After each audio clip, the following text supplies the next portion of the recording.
Lengo hili likiwa ni kuboresha ujuzi kupitia kwa ufahamu watakaoupata ili wakitoka hapa waende wakaboresha huduma zao. Lakini mojawapo ya kitu ambacho tutakifanya vile vile kitakuwa ni kuangalia namna ambavyo tunaweza tukaweka mikakati kwa ajili ya kuzalisha wataalamu wabobezi katika kutoa dawa za usingizi na ganzi tiba kwa watoto wadogo. Sasa tunataka tuangalie sio tu kwa ujumla wake, lakini tuangalie je, tunapata mtu ambaye anaweza kutusaidia kwenye magonjwa ya moyo, wale wanaofanyiwa operation kama Jakaya Kikwete, tupate mtaalamu aliyebobea kwa ajili ya watoto wadogo.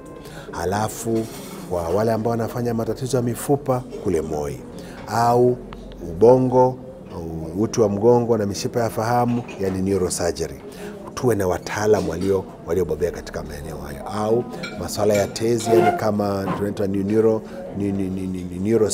endocrine surgery, nao tuweze kuwapata katika nchi yetu. Kwa lengo letu ni kuanzisha mafunzo kupitia katika chuo ambacho kimeanzishwa na wizara za afya katika nchi za Afrika Mashariki, Afrika ya Kati na Afrika Kusini, chenye makao makuu mjini Arusha, ambapo ndipo Dr. Ntuli Kapologo anakwenda kuwa mkurugenzi mkuu. Sasa hiyo taasisi imeanzisha utaratibu wa kufundisha wataalam wa afya katika ngazi ya ubingwa na ngazi ya ubobezi. Hata tunataka tuchukue ile sehemu ya ubobezi, ili ubobezi ule tuende katika hizi dawa za usingizi na ganzi tiba ziweze kuwa zinatolewa hapa nchini, kwa sababu mpaka sasa hivi tuna wataalamu 6, lakini mahitaji yetu kama mnavyofahamu ni makubwa. Karibu kila sehemu tunayofanya upasuaji kuna watoto wadogo ambao wanahitaji upasuaji. Kwa hiyo hasa ndio kinatuweka hapa. Athari kubwa sana za upungufu wa madaktari wa kutoa dawa za usingizi, kwa sababu kada hii kidogo ina changamoto ya watoa huduma ni wachache, hasa kwa upande wa madaktari. Lakini tunajitahidi kuongeza training kwa madaktari na wauguzi pia. Lakini pia athari ni kubwa kwa sababu kundi la watoto wanahitaji uangalizi mkubwa zaidi kuliko kwa watu wazima. Kwa hiyo hii gap ambayo madaktari ni wachache, hasa ambao wanadeal na watoto, inapelekea kuwa na complications nyingi sana kwa watoto, na pia operation nyingi za watoto wakati mwingine zinashindwa kufanyika nchini. Kwa hiyo inawalazimu watoto pia kwenda nchi za nje kutafuta huduma hii ya kitaalamu ya operation na pia ya dawa za usingizi na ganzi. Kwa hiyo tunaendelea kutrain madaktari wengi zaidi ili waweze kutupa huduma hususan kwa watoto, na pia kuongeza wigo huu wa utaalamu wa kutoa dawa za usingizi kwa watoto. Kada ya anesthesia ni kada ambayo inakuwa. Tuko wachache madaktari, lakini jinsi muda unavyozidi kwenda na miaka inavyozidi kusogea, kada hii inapanuka, hasa kwa sisi wanawake tunaendelea kuongezeka.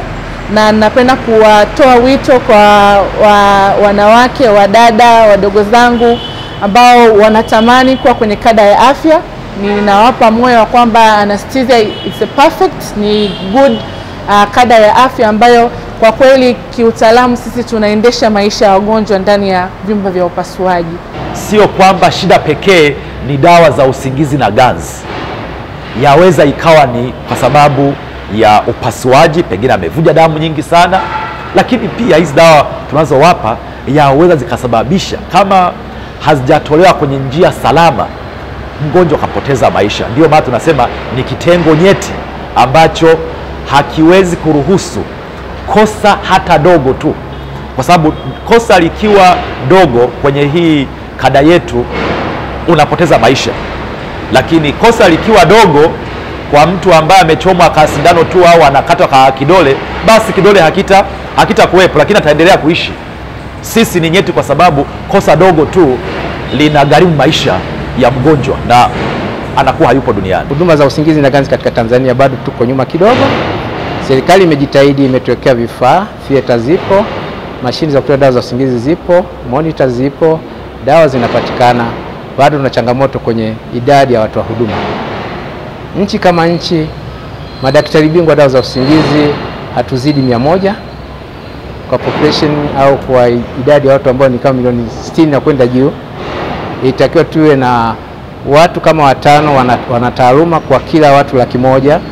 Sisi tuko 100, kwa maana yake tunatakiwa tu kama 2000 na kuendelea, kwa bado hatujafikia ndio. Na ukija kwenye wanataaluma wa kutoa dawa za usingizi kwa watoto waliobobea, tunao 5 tu katika nchi, watu 5 katika nchi. Kwa maana yake huduma hizi zinatolewa kwenye hospitali za taifa au hospitali za kanda. Kwa ukija kuangalia wale watoto wadogo waliozaliwa mpaka hao wengine ambao wanahitaji dawa za usingizi kwa ajili ya upasuaji, wengi hawapati huduma za kibingwa, hawapati huduma za specialist. Kwa kama nchi bado tuko mbali sana, tunahitaji tukimbie, tuache kutembea.